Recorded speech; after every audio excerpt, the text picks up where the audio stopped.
What's murdering my chickens? I'm Robert Evans, host of Behind the Bastards, the show where we tell you everything you don't know about the worst people in all of history. And I was just talking about Zanku Chicken in Los Angeles, which has a dark past, with our guest today, comedian and director, the Los Angeles-based Sara June. Hello, thank you for having me. Thank you for not attacking me over that pretty bad introduction. That's which fine. was not one of my worse. best ones. Have you? Oh, yeah. That's nice to hear. Yeah, you're not the worst. Is that good? That's Is that helping? Yeah, well, that's my goal. This is sort of a dark podcast, so I feel like I can be very gray with my compliments. Hey, that wasn't terrible. You're not the worst. Well, I mean, as a person, that's always my goal when I leave a social interaction, is that everyone agree, well, that's not the worst person we've ever talked to. Yeah. So. Hey, man, shoot for the moon. Even if you miss. Yeah. Hopefully people won't hate you and talk about how much they hate you right after you leave. That's definitely not happening. Because no one does that to Neil Armstrong, who did shoot for the moon. I don't know. That guy did a lot of bad stuff, I think. Neil Armstrong? No, I'm thinking of Buzz Aldrin. Okay, let's just leave that at that. I'll tease that about Neil Armstrong. Time's up, Neil Armstrong. No further comment. Yeah. We will slander an astronaut and then just move right on without explaining it. I like this idea. Yeah, beautiful. Perfect. That's right. You're on blast. I had a friend talk to me a year ago. I was like, oh, I'm going to put you on a show with this guy. And he was like, oh, that guy? And I was like, yeah, what's up with him? He was like, oh, that guy sucks. And I was like, oh my God, what are you talking about? Who did he hurt? And he was like, no, I just mean he's really awkward and not funny. I was like, you can't, in this environment, you can't just say, oh, that guy sucks and expect me to not assume that means he raped one of your friends. Yeah, I had this, not the same problem. You gotta be specific, you know what I mean? Years. When somebody's just annoying, be like, oh, that guy's really annoying. Don't be like, oh, that guy sucks. Because I think it's something much worse. Yeah, I had a years-long running joke about hating Will Wheaton and would make cryptic comments about how terrible he is and the awful things he's done. And it was just a joke because he just seemed like the most harmless possible person to make fun of. Yeah. And then, but then people start being like, what do you know about Will Wheaton? Did he attack somebody? And I was like, oh no, this is not, I didn't want to Yeah, you can't do that anymore. Yeah. But then he wound up kind of defending a guy who did do a bunch of fucked up shit. So I guess there you go. Maybe it turns out you were right all along. Yeah. I'm a hero. Is he Speaking the bastard of heroes, for today? No, we are talking about a fella named Napoleon Hill. Have you ever heard of Napoleon Hill? No. Have you ever heard of a book called Think and Grow Rich? Oh, yes! Yeah, there we go. Everybody yeah. listening to this, if you don't have a copy of the book, you have a friend or family member who has this somewhere on their bookshelf. It's 100% like of proto the The Secret. Yeah. And it's very very much Marianne. proto The Secret. This is my problem with Marianne Williamson is she's funny and all, and she talks about governing with love and all, but then I read her book and it's kind of Think and Grow Rich. Yeah, and that's part of why I want to talk about Think and Grow Rich today, because Napoleon Hill sort of founded the he wasn't the first self-help author. Right. He wasn't the first business advice author, but he was the first guy to kind of, in a modern sense, do this sort of quasi almost spiritual approach to business and personal life advice, where you're mixing in success advice on how to run a company with weird metaphysical theories. Yes. He was the guy who invented that. Yeah. He was the one who brought the idea of the law of attraction to Wall Street. Yeah, and that's the guy that we're talking about today. But before we get into him and his life, I want to talk a little bit about the New Thought movement. Now, whether or not you've heard of it, the New Thought movement has had a big impact on your world. The central idea of the movement was that your thoughts and your affirmations can materially alter the nature of reality. Magic. So That's magic. It's magic. It's magic. But it's magic for people who who won't generally say magic. Yeah, because they're Christian or whatever. Yeah. Or they just don't want to seem weird.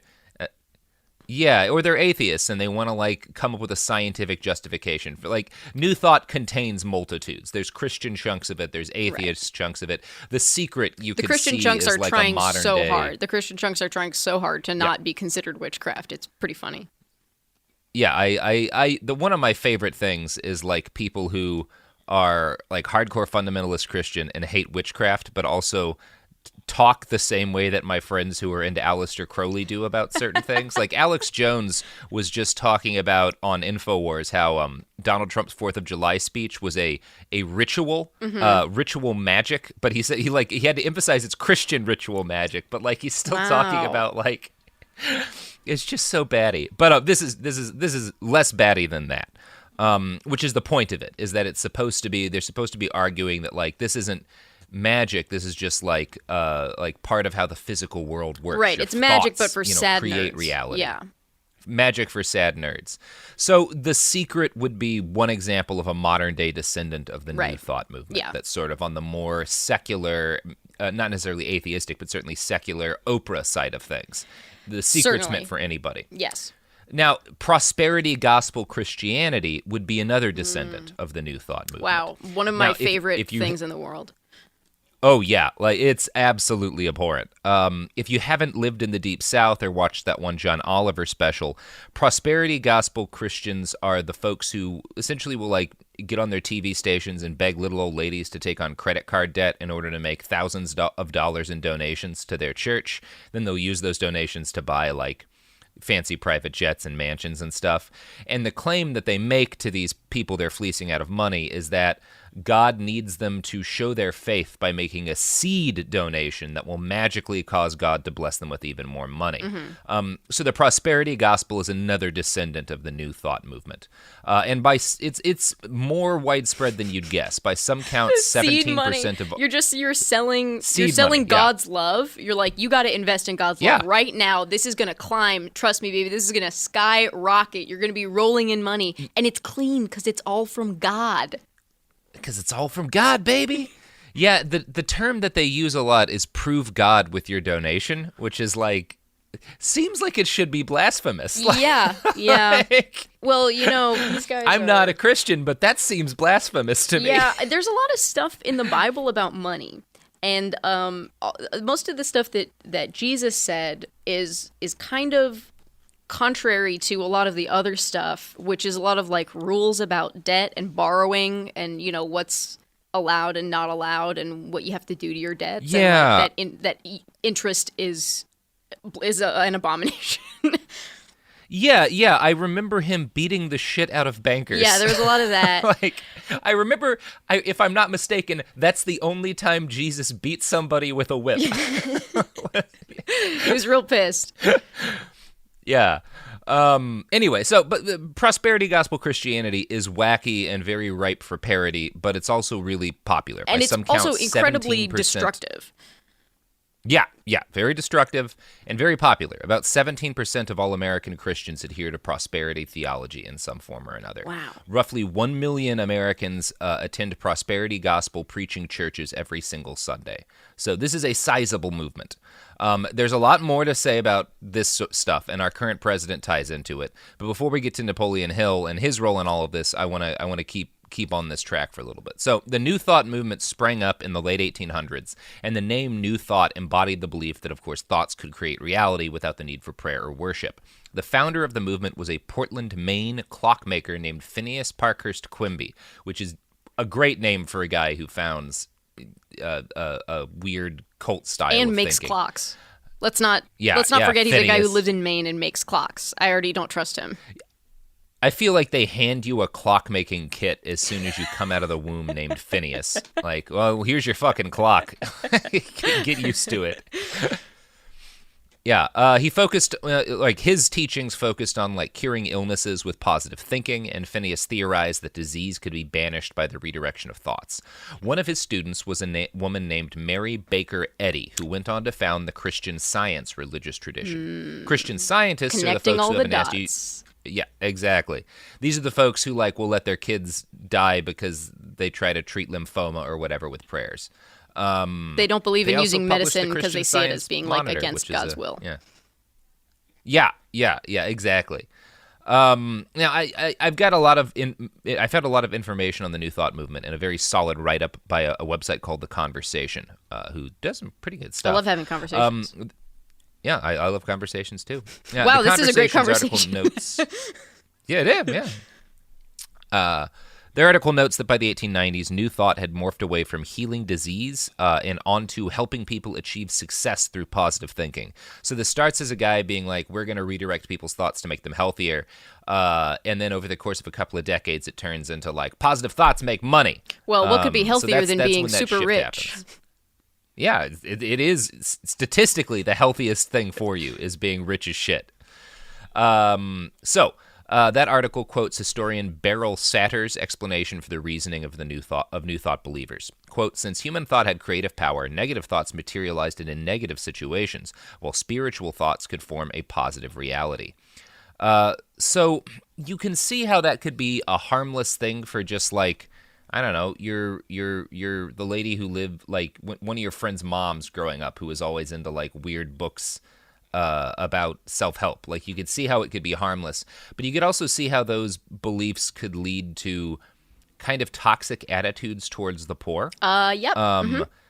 Yeah, because if you just have to think yourself into a better situation, then you're kind of blaming people who are poor and sick on their sickness and their poverty. Yeah, it's just because they didn't vibe high enough. And it removes all of societal organization as a factor for why someone might be poor, or just, it removes the idea that that social class is like not entirely your choice, which is kind of, I thought that was sort of the whole point of class, was that you didn't really get a choice, and if you wanted to jump, it was going to be like almost impossible. But they were like, no. Poor people, they're just not thinking enough about money. They don't want it, really. Yeah, they don't want it, really, and that's why they're poor. And it's no coincidence that the New Thought movement, this shift in the New Thought movement towards this sort of more toxic attitude, happened in the Gilded Age, which is the previous period in American history that's most like our current period in American history. I'm going to quote again from that conversation article. Quote, a book that illustrates the New Thought movement's shift towards individual prosperity is Ralph Waldo Trene's In Tune with the Infinite. A popular writer and lecturer, Trene taught that one's ability to channel positive thoughts would lead to success. Published in 1897, the book sold millions of copies and gained Trene a wide following, including from the automobile industrialist Henry Ford. So Trene was one of the first people to really push the idea that happiness was the product of positive thinking, not brain chemistry or your physical circumstances. He wrote in his book, quote, if one holds themselves in the thought of poverty, they will be poor, and the chances are that they will remain in poverty. If one holds themselves, whatever present conditions may be, continually in the thought of prosperity, they set into operation forces that will sooner or later bring them into prosperous conditions. Yeah. Hold on, I'm thinking really hard about everyone Venmoing me $6. Yeah. I'm thinking about, how bad I want to... I'm manifesting so hard! Yeah. Is it working? I got to check my Venmo. I'll check it at the end of the episode. See if you got at more Hey Sara cards. June. Yeah. Venmo me $6 if you believe in the secret. Yeah, your seed donations to Sara June will be given back in kind by the gods of the seed Twitter or donations some that shit. you give to me will manifest in my purchase of weed, and that is how your investment will blossom here. In fact, me getting high is in a way a proof of God through your donation. So prove God by donating marijuana money to Sara June. Yeah. Prove your faith. So, I think it's time now to get into our main subject for today. I just thought some of that background would be useful. Very helpful. So, Oliver Napoleon Hill was born in 1883, the son of an unlicensed dentist/moonshiner and a woman named Sarah, who I'm sure was quite nice. Dentist/moonshiner. What a cool dad. Yeah, that's a fucking great dad. Your dad pulling out teeth, drunk as fuck, just like making white lightning. He had a bunch of like bottles of like pure ethanol that he kept teeth in. Just a crazy lab in the shed, just preserving all kinds of gums. No wonder his son turned out to be such a freak. I'm a big fan of like efficient synergy, totally. Researching this podcast by listening to an audiobook on a run or whatever. Wow. And I love the efficient synergy of both ripping teeth out of people's heads and making the moonshine you need to sterilize them and cut and work as a painkiller. Like, yeah, it's dude, really he sounds like he would get you super fucked up, and then when you blacked out, he would pull your teeth, which, what a great guy. Yeah, no, they have to pour you home from Yeah. fucking the Dr. Hill, So the was he fake rich? doctor dentist. No, no, but they did okay. All Like right. they were I don't know if you'd even call them middle class, but they weren't impoverished. They grew up in rural Virginia, Wise County. As a child, Oliver's Whites? family Did you called say him Whites Nap. County?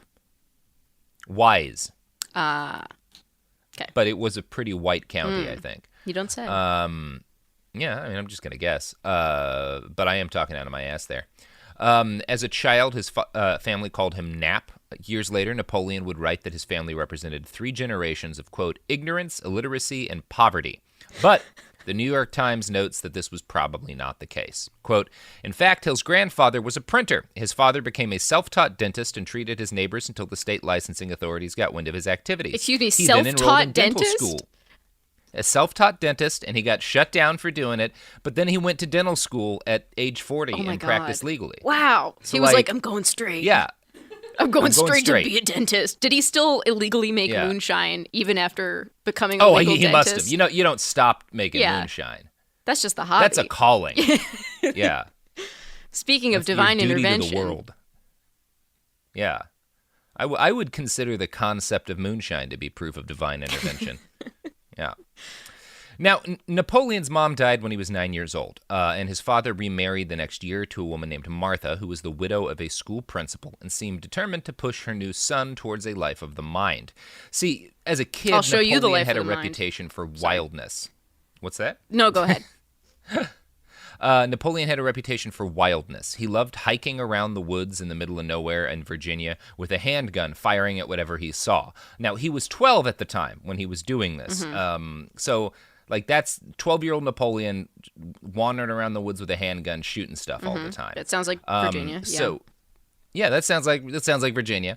So Miss Martha comes into the picture as his stepmom, and she sees this kid like living half feral in the trees with a gun, and decides maybe he could use some parenting. So she buys him a typewriter, and she tells him, if you become as good with the typewriter as you are with that gun, you may become rich and famous and known throughout the world. You can get pretty Now, rich by shooting that's- people with a gun. You can actually get very rich by shooting people with a gun. Now, it's possible that conversation never happened. Napoleon Hill, like, that's based on his recollections and an unpublished autobiography, and Napoleon Hill was a notorious and inveterate con man, and a lot of what we're going to talk about is based on his recollections Oh, of his Jesus. life. And it's So, he was clearly full yeah. of bullshit his whole life. And all we know Yeah, about him he- is his he lies.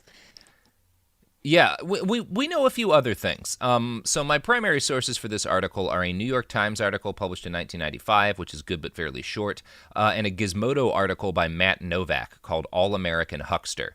An article would be kind of an unfair way to describe what Mr. Novak wrote. He essentially put together like a short nonfiction book that's just published on a website. It's like tens of thousands of words long, exhaustively researched, and clearly took him, I think he spent at least like 6 straight months putting this Jesus. thing together. So he traveled around and went through archives to like find original like articles about Napoleon Hill written while he was alive, and like Wow. it's a very, very good article. So I wanna kind of highlight Mr. Novak's work up front because he did some great work, and I haven't really found any other journalist who's dug into Napoleon Hill to this kind of extent. So he's pretty critical. So, from what we can put together based on a variety of sources, young Oliver's first job was writing up news articles for a small newspaper. Some of his articles would be picked up by local newspapers in Virginia, and this became a source of spare cash for the enterprising young teenager. His biographers write, quote, Napoleon would soon become a prolific source of stories. His writing was unpublished, if not crude, but he compensated with unbounded verve and a vivid imagination. Indeed, he later recalled that when news was scarce and there weren't stories to tell, he simply made them up. So, that's his first Wow, job. great- and we're great we're career seeing the start of blogging. what will be a pattern. Yeah. Now, Hill claims to have first gotten married when he was 15 years old. In a convoluted story for which there are no records and no evidence outside of Hill's autobiography, he claims a young woman fell in love with him, and she was pregnant from somebody else, but she lied and said that the child was his. And when Napoleon married her thinking the child was his, but then had the marriage annulled when he learned the truth. Now, there's no records of this marriage anywhere. We don't know what actually happened. Based on the rest of his life, my guess is that he just abandoned this woman and her child, who was his child too. Right. But he claims he got hoodwinked by her. Yeah. Who knows? Yeah. So Oliver Napoleon Hill graduated high school at age 17 and went to a business school until 1901. When he was 18, he started to work with a coal magnate named Rufus Ayers. In his article for Gizmodo, Matt Novak writes, quote, Ayers was said to be impressed with Hill, who, according to the official biography, compensated for his youth and 5'6" stature by adopting the appearance of a serious young executive.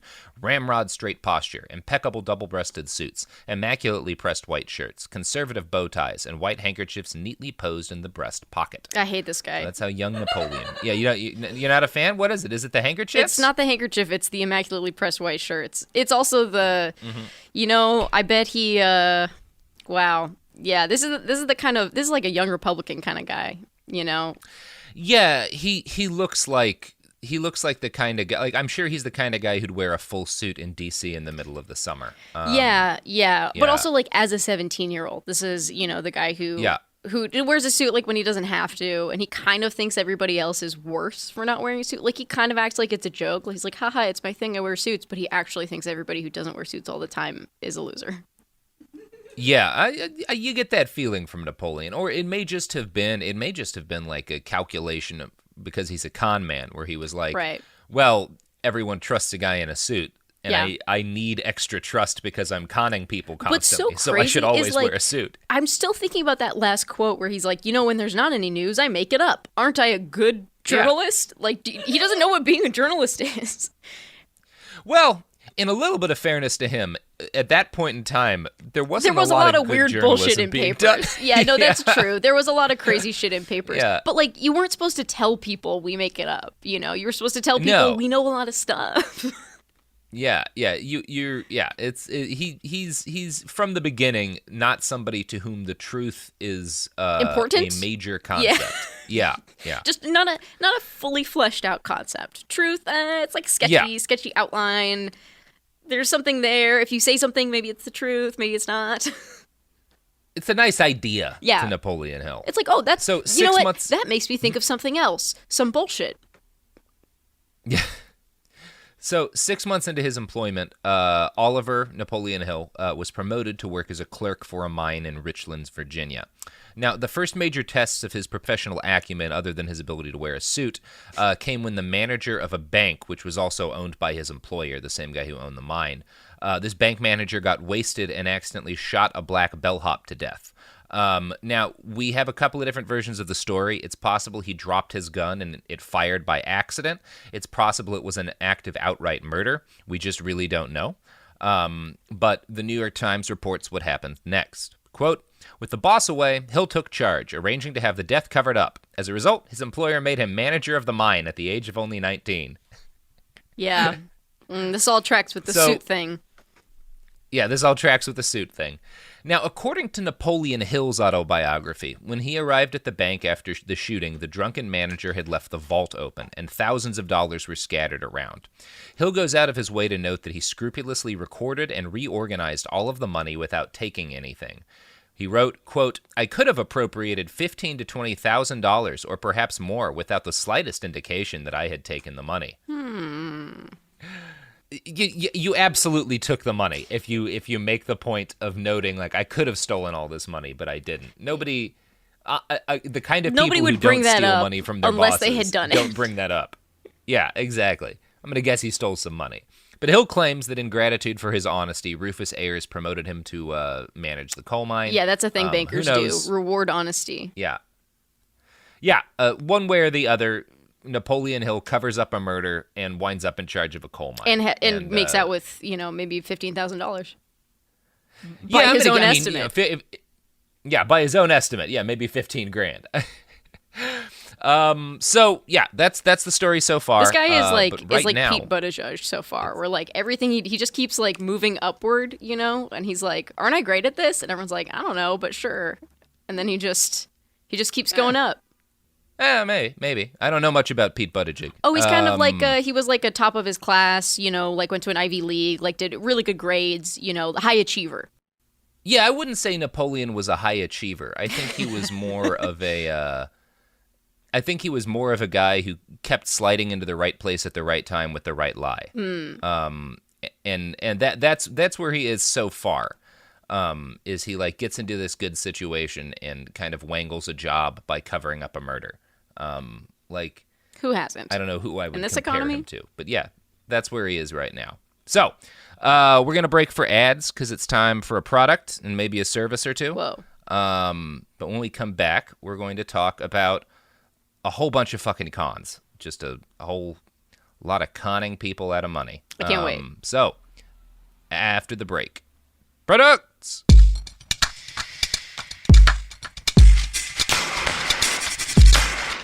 We're back, and we found who Napoleon Hill does remind us a little of, and it's Roger Stone. I think that's a good comparison, Sophie. I think this is what Roger Stone would have been if he'd never gotten into politics, because he is. Yeah, well, we'll tell the rest of his story so that you can understand why I think that.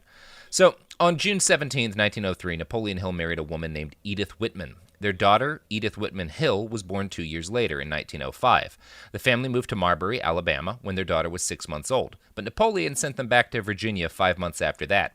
Then in 1907, he moved to Mobile, Alabama to start a timber company with his family still waiting behind in Virginia. So he spends maybe a couple of months in total, like actually living with his family. And then he's off to start this new company. Now, one probable reason that he spent so much time moving about outside of his business is that Napoleon Hill had a tremendous addiction to prostitutes. One of Napoleon's friends later testified during divorce proceedings that his wife instituted about his behavior on a 1906 business trip. Quote, soon after we reached Bluefield, West Virginia, we went to a house of ill fame between 8 and 9 o'clock of that night, and Mr. Oliver N. Hill, within a few minutes after arriving there, took one of the girls to a room in the same house and stayed with her until about 12 o'clock that night. Both of the women who stayed at this house were of easy virtue, and Mr. Hill went there for the purpose of having sexual intercourse with these women. He admitted to me that night when we were going to the hotel that he had sexual intercourse with the girl that he took to the room. That's pretty clear. Yep. That's clear. The one he told his wife about. Mm-hmm. Well, no, this is the one that one of his friends told the judge about when his wife sued for divorce. Oh, I see. Okay, great, Yeah. Great way to find that out. Yeah.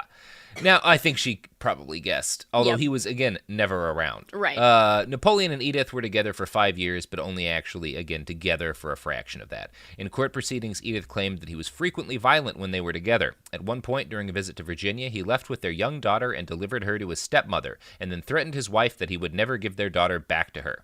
In January of 1908, he wrote his wife this letter, quote, I am leaving the country where you'll never bother me. You can only communicate with me through my father, and not unless he thinks best. Wow. So, very excited to see this kind of a guy dick. become extremely rich. Well, I have some good news there, but we'll get to that. I don't want to bury the lead. He does briefly. It does seem interesting to me that this is basically the same thing L. Ron Hubbard did to his second wife, Really? Kidnapping their baby and moving away. Except for in Hubbard's case, he took the baby to Cuba and drank heavily while writing a book. Whereas Napoleon at least left his infant daughter with family. So we can say conclusively that Napoleon Hill was a better father than L. Ron Hubbard. There are worse things you can do with a baby than give them to their stepmother. Yeah, worse things you can do with a baby that you steal. Mm-hmm. Yep. A stolen baby. that you steal. Yeah. Look, if he's not abandoning babies, he's stealing them. Yeah, that's this guy. He mostly abandons babies. Mostly In fairness to abandoning. Napoleon, he only stole the one baby. And it was his baby. And it was his baby. I mean, most babies are stolen by their parents. Mm-hmm. But, yeah. So, 3 months after writing that letter, Edith managed to get back her baby and successfully file for divorce. She alleged that Napoleon sometimes threw their small child on the bed and choked her. So, actually, he's not a better father than L. Ron Hubbard. Yeah, no, that guy sucks. Yeah, Hubbard didn't beat his kids. Well, he actually... This is really a pointless thing. They're both terrible parents.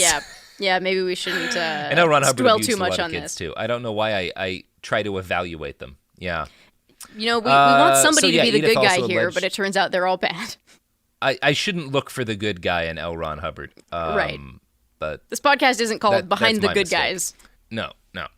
So, Edith also alleged that at one point her husband threatened to blow her brains out on a crowded city street. Numerous people who worked with Napoleon testified to his constant dalliances with prostitutes and habitual infidelity.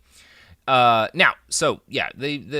marriage splits up, and Thank God. at this point in time, Napoleon's timber business isn't exactly doing well either, because it turns out that rather than being a business, it was just kind of a scam. So Napoleon bought Big $10,000 flaw. to $20,000 worth of lumber, using credit from companies around the country. So he would buy the lumber and sign a contract saying he would pay them back later with interest, and then he would just take the lumber and sell it individually to people for cash. But he had no plan of on the actually street paying corner? back the credit. Yeah, essentially. Yeah. He was just out in driving his around being yard? like, you guys want some fucking wood? Yeah, He would sell the wood for cash and just keep moving so that nobody could ever... Wow. That was the whole plan. Oh, He where'd was you get that basically wood? just stealing Fell off wood a truck. and selling it on the street. Yeah, fell Wow, off a that's truck. really advanced. Yeah, he's not a great con man, but he's a constant one. Yeah. He's by making late up news and 1908 telling everybody and fucking stealing wood. Yeah, This is the most traceable crime. Wood thief and fake journalist at this point is his resume, and stole a baby once. Yeah. So, by late 1908, many of his creditors had realized they were being fleeced. Matt Novak cites an article in the October issue of the Pensacola Journal covering Hill's lumber fraud. The whereabouts of O.N. Hill, said to be the president and general manager of the Acre Hill Lumber Company, is causing considerable anxiety among creditors of the concern in the state and several other lumber sections. Hill has not been at his office since September 8th. Warrants were issued for Hill's arrest. At the same time, the post office started looking into claims of mail fraud, which Napoleon Hill had also been busy committing. Wow. He was charged with check fraud as well. Hill spent the fall and winter of 1908 on the run, dodging law enforcement and creditors as he gradually made his way to Washington, D.C. Well, this is what I'm Once saying. You there, can't be he weighed dropped- down by a baby when you're dodging creditors, No, or a running wife. up and down the country. The wife, is she Or- just really holding him back from being the slimiest bag he can be? And once he's free of his wife and free of his creditors and all of the people that he fleeced in his lumber business and his check fraud, and he moves to Washington, D.C., he drops the first name Oliver and starts going by Napoleon Hill because he's a new man now. Right. He's Yeah. changed. And Just like also, Aziz. That'll make it harder to be found. Yeah. So, 1909, when he winds up in D.C., is a time in which cars were still new and very exciting to just about everybody. There was a lot of money to be made in the nascent automobile industry, and more importantly for Mr. Hill, there was a lot of money to be made in lying to people about the nascent automobile industry. In order to understand this, you have to think of cars not as the ubiquitous tools they are today, but more like the internet and social media were a decade ago. Scams are always going to be rampant with any new technology, doing that sweet spot after it becomes clear how valuable it is, but before anyone really understands it. So cars are in that place in 1909 when Napoleon Hill winds up in D.C. So he joins immediately an automotive enthusiast group called the Automobile Club of Washington, and it inspires him to create his own organization, the Automobile College of Washington, in early 1909. Already fake. Already not a college. Just a club. Oh, yeah. Not a college. It's a club. What is he gonna? I don't know what is automobile it's kind fraud. of a college. Is it a college? Does he train? Does he learn things? It's a college, kind of in the same way Trump University is a college. Okay. So they're both scams. It's a little more legit. Okay. It's a little more legit than Trump University. So the idea is that the auto college is a training program that would teach you how to build cars with 6 weeks of training. Oh, like a coding boot camp, but for cars. Yeah, exactly. He's promising graduates that they'll be able to earn between $75 and $200 per week, which is really good money. Totally. And all they have to do is pay to learn how to build cars. Now, the reality of the situation, these people were building cars. So there is actual learning how to build cars going on here.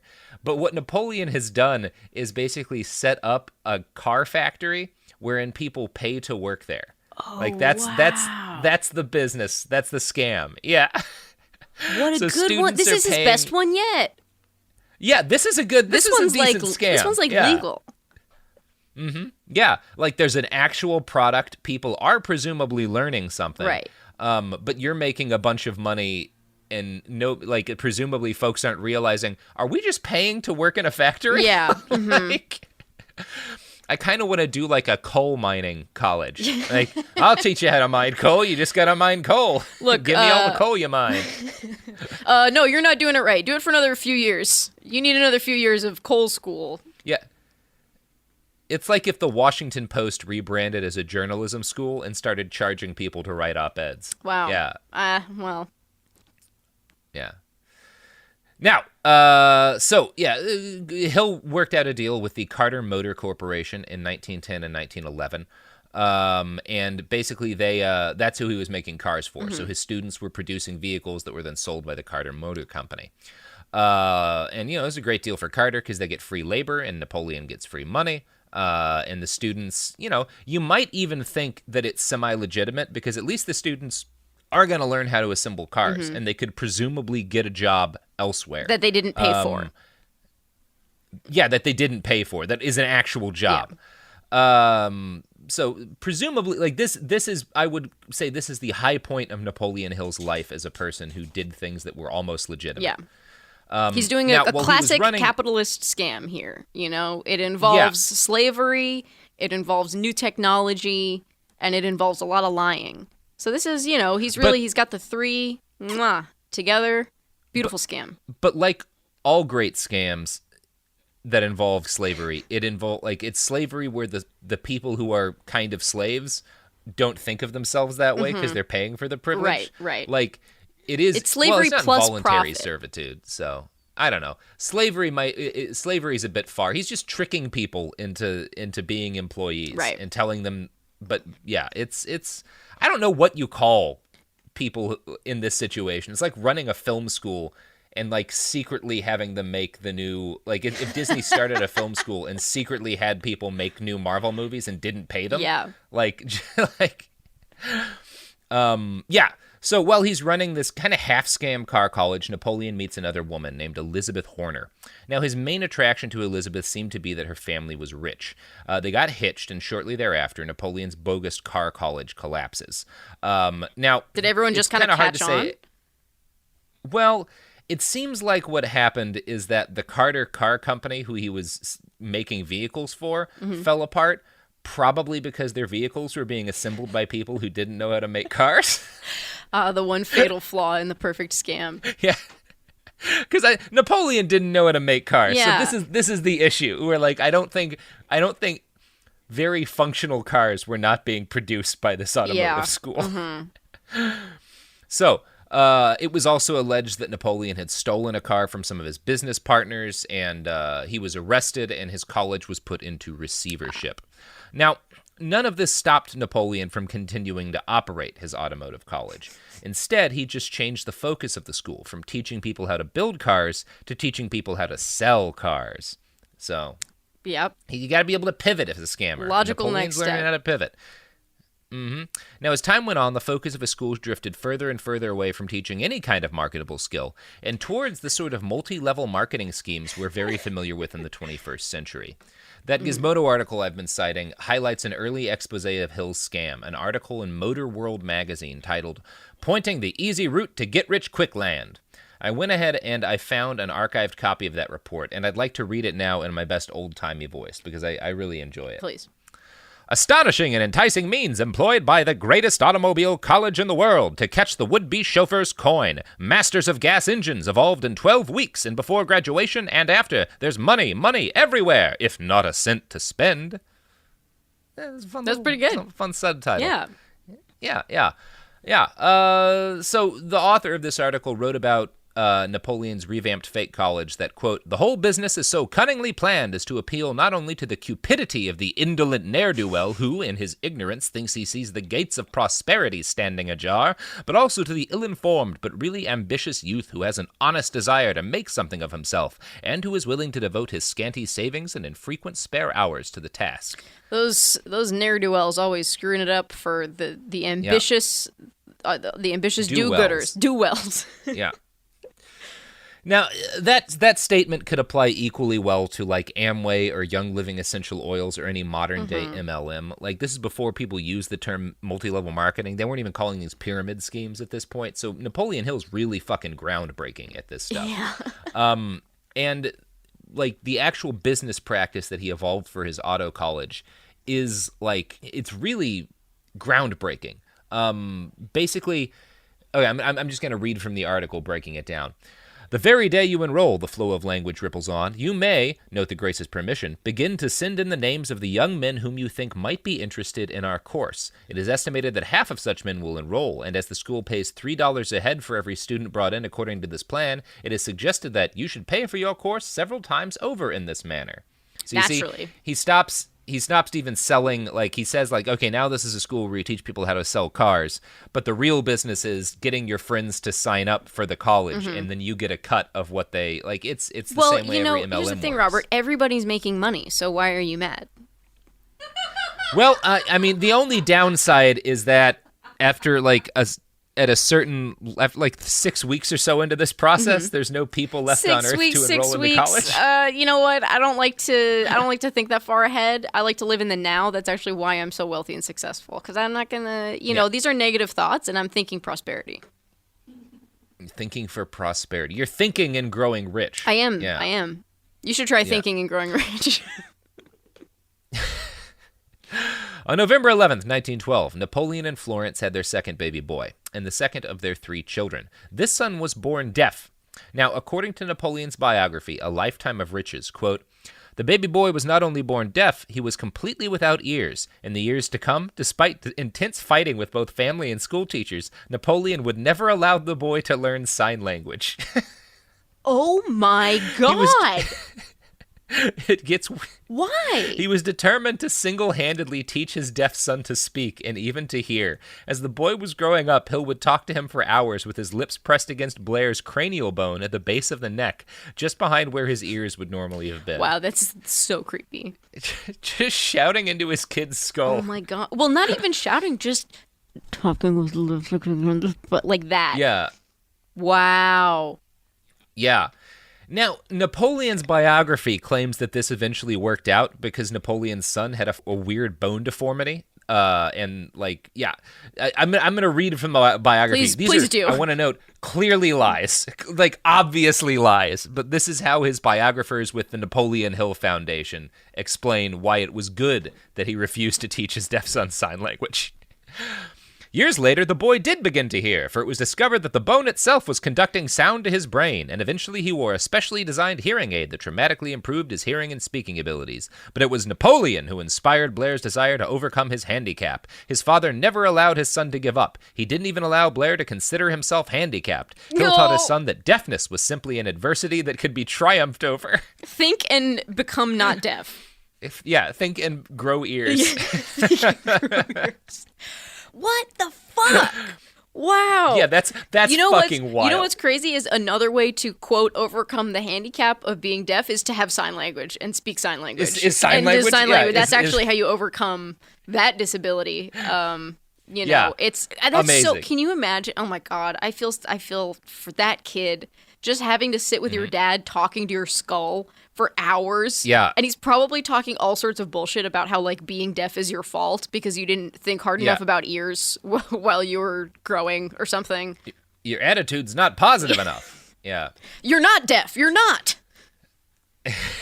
Incredible. And then to completely censor and mute him his entire life, to give him no way to express himself while constantly telling him you're not deaf.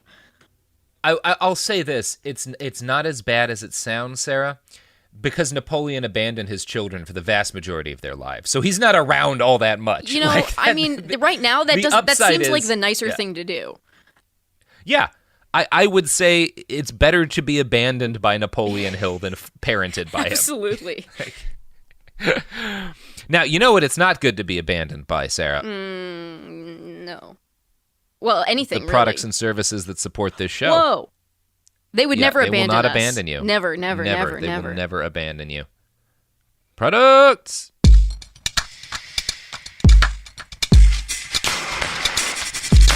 We're back. So, as I noted, Napoleon's college collapsed eventually, like all scams do, and he moved his family in with his wife's family to leech more money off of them. His wife's family helped him get a job at a university by having a family friend who was a judge write him a letter of recommendation. The job was in sales and advertising, but since Napoleon now had a piece of paper in which a judge had written like that he was a good guy, Napoleon started using this to claim to be an attorney at law. Even his own biographers admit this... Even his own biographers admit this highly exaggerated claim looked impressive on paper, but there is no record of his having performed legal services for anyone. Hey, man, I'm a self-taught attorney, okay? Oh, you want a license? Well, how about this? I got a note from a judge says I'm cool. Yeah.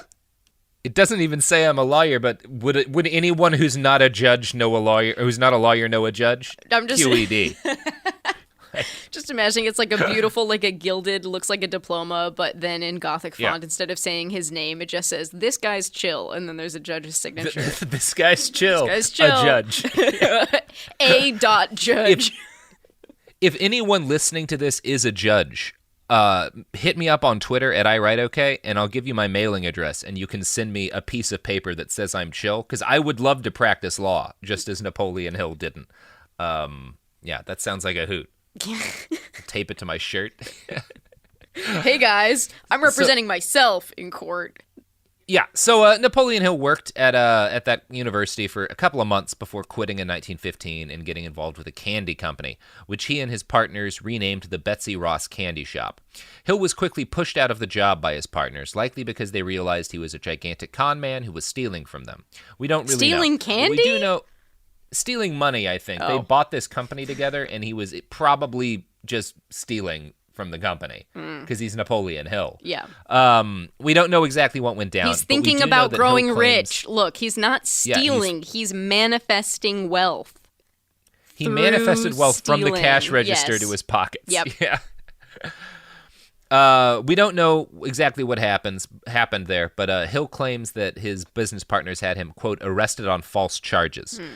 He never specified what those charges were, but he claims he was forced to hand over his stakes in the company. Very sad. So Napoleon Hill would spend most of the 19 teens leaping from one failure to another. In September 1915, he created another fake school, the George Washington Institute, which he claimed was dedicated to teaching the principles of success.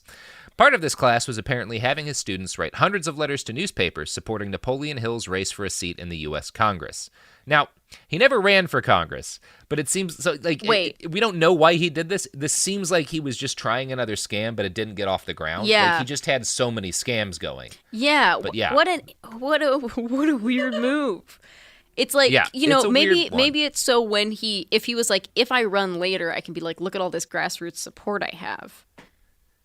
Yeah, I think a guy like Napoleon, ABS, always be scamming. Yeah, so, while you got your main scam you're working on, you're trying to seed little other scams. Because not all scams will last. So you got to plant a lot of seeds. Not all scams will last.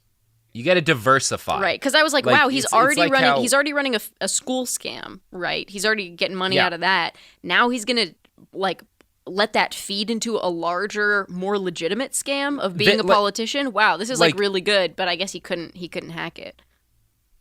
Like the George Washington Institute is his day job, and having people write letters to newspapers telling him to run for Congress is his equivalent of a 401k. That's like his security. He's putting some scam away for later. Yeah, exactly. This one's for my kids. Yeah. No, he wouldn't leave anything to his fucking kids. This is Napoleon Hill we're talking about. They can think and grow rich themselves. Next, I'm going to quote again from Gizmodo's Matt Novak. Quote, some students of the George Washington Institute would accuse Hill's unaccredited school of fraud, and it too had a very short life. According to his biographers, Hill returned the favor of one student's criticism by alerting the FBI of the German-American kid's suspicious activities. The student was supposedly arrested for the duration of World War I. Oh my fucking God. Such a piece of shit. Wow. Damn, he does not play at all. No, he does not fuck around. If you're like, hey, this school is a scam, he's like, I'm sending you to jail. Tell the FBI you're a fucking spy. Wow.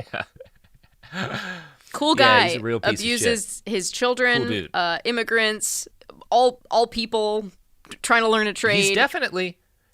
I have not run across any racism in this story. So, as far as I know, Napoleon Hill would have scammed a black man as well as a white man. Napoleon didn't see color. Just green, baby. Just green, baby. That's the only color. Yeah. Although it's also possible he just only fleeced white people because he completely ignored that anyone else existed. That's pretty likely, yeah. I really don't know anything about his attitude on race relations. I'm going to assume not great.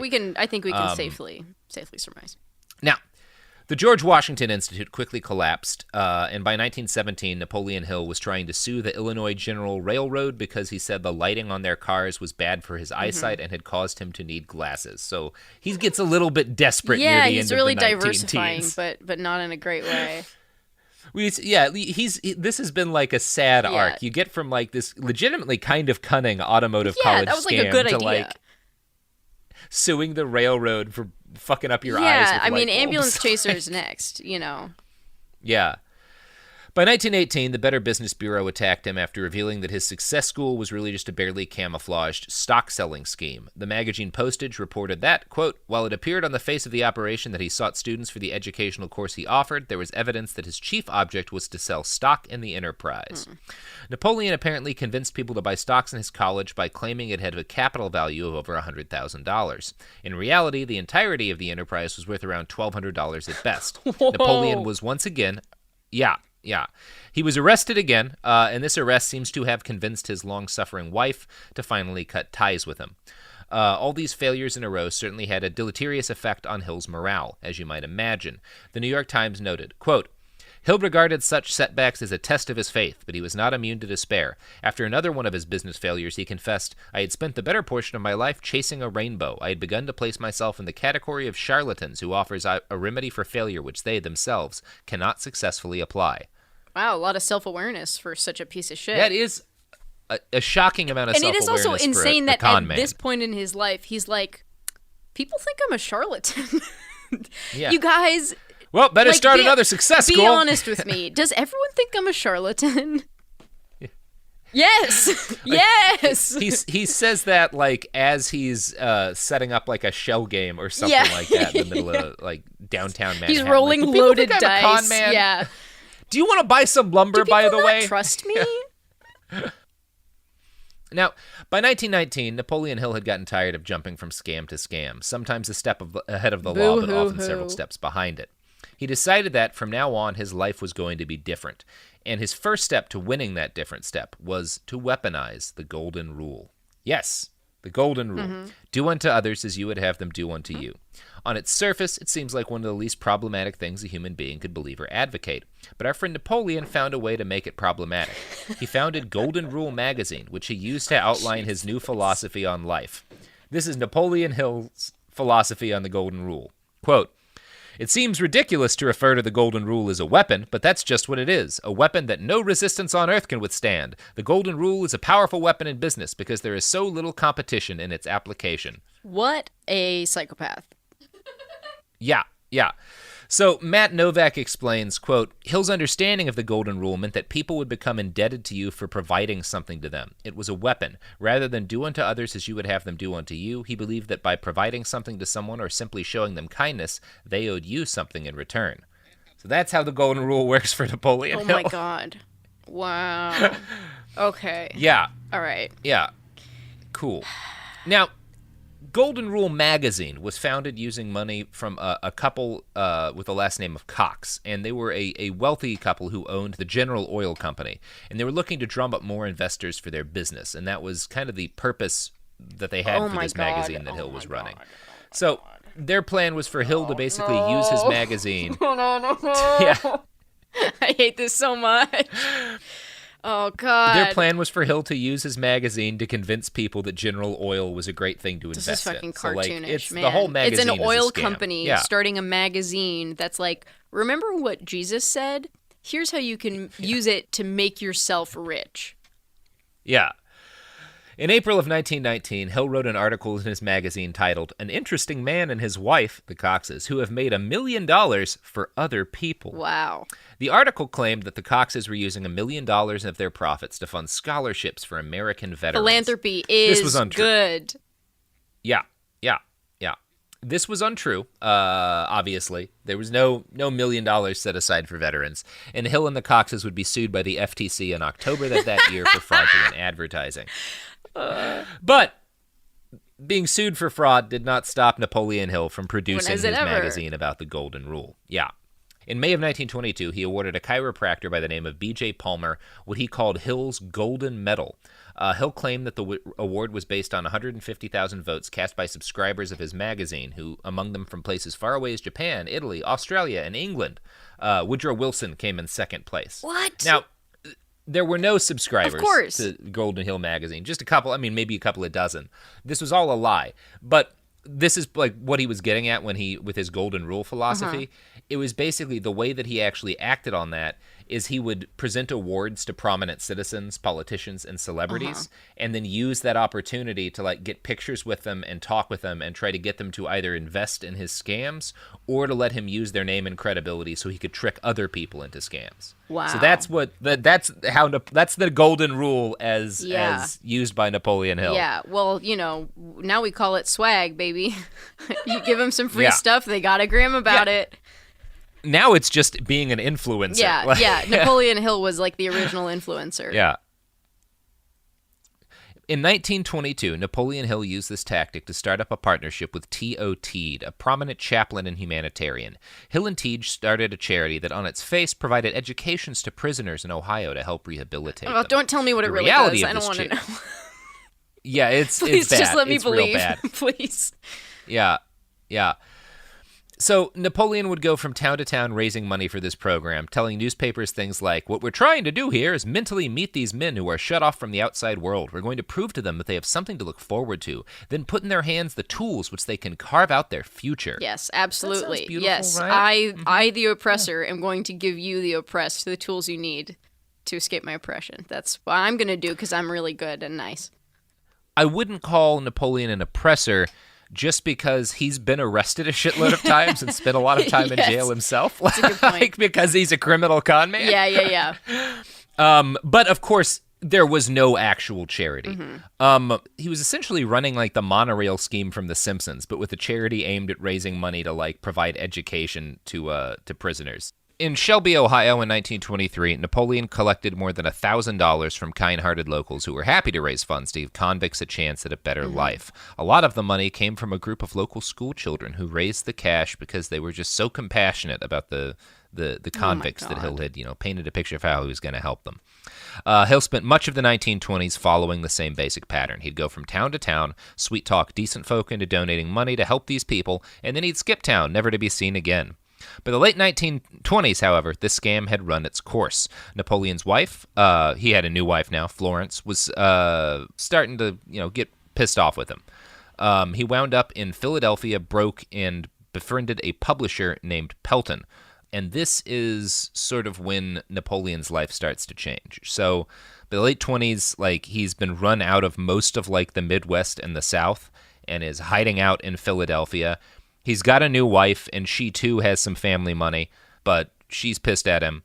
And, Can't imagine why. Befriends a Yeah, can't imagine why. So he befriends a publisher, a guy named Pelton, and convinces this guy that he has a great idea for a new self-help book called The Law of Success. So Napoleon started to weave a fantastic story for Pelton, claiming that back in 1908 he'd sat down with Andrew Carnegie, one of the wealthiest and most successful men in America, and been handed a sacred task to collect all of the success secrets of the greatest men in history and distill them into a sort of science of success. Yes, it's like the Da Vinci Code, but for success. Yeah, exactly. The success code. Now, Andrew Carnegie's as bones should be are obvious, buried under the Louvre. Yeah, he's still alive at this point. Well, that's what we think. So, yeah, as should be obvious to everybody, this meeting never took place. There's zero evidence whatsoever that Napoleon Hill ever met Andrew Carnegie. What do you mean there's no evidence? Napoleon Hill said it happened.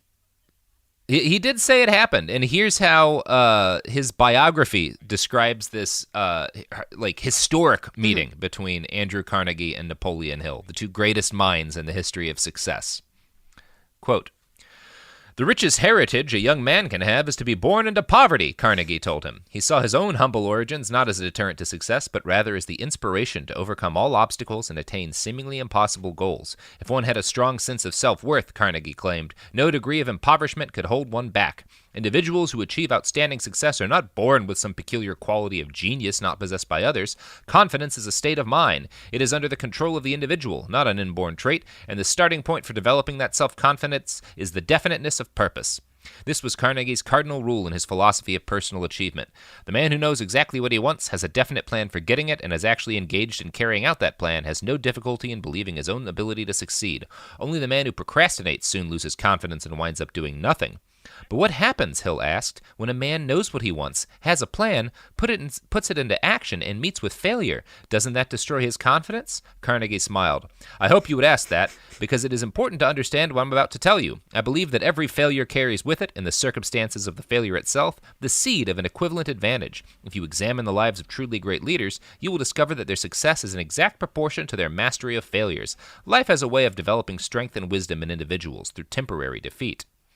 So you can see why people would find this compelling. It kind of leaves out all of the exploitation of other people that went along with Andrew Carnegie's financial success. Yes, completely. Yes. And it also, again, it puts the onus of failure on the people who are not materially successful. Right. If you're not rich, then it's because you're not good. It's just you're not brave enough or good enough. Yeah. You're just not. And here's the thing. It's not your fault, but you're also just not good or brave or smart. So if you were, then you would be richer, because that's what I did. And it was all because of my thoughts. You could have chosen and because I thought so hard about success. Yeah. Every night I thought about it. Yeah, why didn't you think about why don't being you try successful thinking about as it? hard as me? If you did, your kids would have bread. And again, I just want to make it clear, I don't think Andrew Carnegie ever expressed anything like this. This is all Napoleon Hill putting words in Carnegie's mouth. I don't know anything about the man, but I'm sure he didn't say this shit. So next, according to Hill, Carnegie explained to him that in his conversations with other rich men like Henry Ford and Thomas Edison, he'd learned that all wealthy men had similar stories. They'd all risen to greatness via trial and error and totally earned the wealth the universe had bestowed upon them. Yes. Carnegie told Hill that he'd become convinced that the average person could gain wealth by studying the lives of great businessmen and replicating their tactics. All that was necessary was for some enterprising soul to go out, talk to the great leaders and successful men of the world, translate their wisdom into an easy-to-read guide for the average reader. Wow. So, this is the task that Andrew Carnegie sets You know what? He didn't Napoleon ask for Hill it. with. It was merely bestowed upon him as a mission. It was thrust upon him. So to go out, like an explorer, collect the gem secrets of business success, and then bring them to the common man, so that we can all become as successful in money as him, a con man. Yeah. He's like, I want you to be the Indiana Jones of rich people, and like of rich people's steal opinions. the golden idols of how to run businesses from their temples of. Okay, Anyway, this is like, so Hill claims that like Andrew Carnegie sets him this task, and that Carnegie tells him it's going to take 20 years to complete the mission. Oh my God, Andrew Carnegie is this old elder who lives on a mountain and is like, my son, you must collect the secrets. I give you 20 years. That's exactly the story that Hill tells. And conveniently enough, he pitches this book in 1928, which is 20 years after he claims he had his fake meeting with Andrew Carnegie. Of course, he's spent the last 20 years not tricking people into building cars for him, but collecting success secrets. Yeah, in between fleecing small towns out of their spare money and running multiple fake colleges, he was interviewing the great thinkers of the world about success.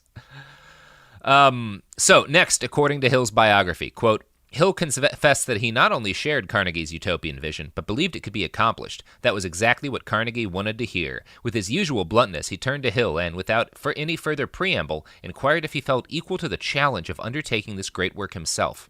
Hill was honored and amazed that Carnegie saw in him someone worthy of the task, but Napoleon Hill believed he was. It took him less than half a minute to accept the offer. In fact, it took exactly 29 seconds, according to Carnegie, who had taken out his stopwatch and was timing Hill's response. Afterwards, he told Hill that he had given him a maximum of 60 seconds to come to a decision. If it had taken even 1 second longer than that, Carnegie said, the offer would have been withdrawn, because a man who cannot reach a decision promptly once he has all the necessary facts cannot be depended upon to carry through any decision he may make. It's bad to think through your Kinda decisions. That's true. Yeah, it's bad to think. Definitely It's bad. bad to spend more than a minute Yeah. deciding whether to take on an unpaid 20-year I mean, quest. this is why I'm not rich, is because I think about decisions a lot. You know, I don't know if, you know, could I have accepted such a daunting task, the daunting task of going around to old rich men and asking them how they got so rich? I don't know, man. I don't know if I have the strength of character for that. No, that's why, you know, you're not Napoleon Hill. You lack the strength of character to kidnap your own child, run a fake automotive school, and steal lumber. Oh, man, So, I'm really doing this all wrong. I got to read the book. Yeah, that's why I'm telling this story, you. so other people can follow in Napoleon's. I've done sort of what he Yeah. did, and I'm taking all of the I wisdom see, of his yeah. life and condensing it for you. Yeah. So yeah, everything I've just read you, that's the story that Napoleon Hill told Pelton, the guy who, you know, publisher the guy, publisher yeah. that he befriended. And it's a good story. Like, that's a Oh, great, it's a great idea story. for a book. Especially the thing about Yeah, I it's only had 30 seconds to decide, and he would have you know, that's just Yeah. like a real heightening of the stakes. That he was a good storyteller. Yeah. Now, there was only one problem, because he had Pelton, as soon as Pelton being a smart guy, like, here's the story, and he's like, oh, yeah, I could sell a book with that premise. But there's an issue, which is that Napoleon Hill is destitute. And if he'd spent the last 20 years learning all of the secrets of success, he would probably not be destitute. So Napoleon had to find a way to pretend to have some money in a meeting with this guy in order Man, to he's convince him been training his whole that, life like, for this. Yeah, exactly. So we're going to talk about how he did that and Napoleon's first major financial success in part 2. But right now, Sara June, would you plug some pluggables? Because it is the end of this episode. Absolutely. I will plug my website, heysarajune.com, HEYSARAJUNE. You can see where I am doing comedy shows. You can come to my comedy show, High Priestess, if you're in LA, highpriestesscomedy.com. I'm on Venmo and Instagram at heysarajune. I'm on the Daily Zeitgeist sometimes. And this is a great podcast. Thank you for listening to it. I'm Robert Evans. You can find me on Twitter at iWriteOK. You can find this podcast and all the sources for it at BehindTheBastards.com. You can find us on the Gram and the Twits at @BastardsPod. And those are the only places in the world that you can find us. So don't go looking anywhere else. Take these clues, Don't go my young hiking up a success Himalayan magicians. mountain. Use them to find the success you seek. If you can track me down on the top of the mountain where I live, I will put you with a quest of talking to all of the worst dictators in the world and distilling their secrets of success. And once you it'll put all take the you 20 success years. jewels in the crown, then you will manifest richness. But not for you, for some other guy, for another guy who's above you. Yeah. All right, that's the episode. We'll be back on Thursday with part 2. Bye.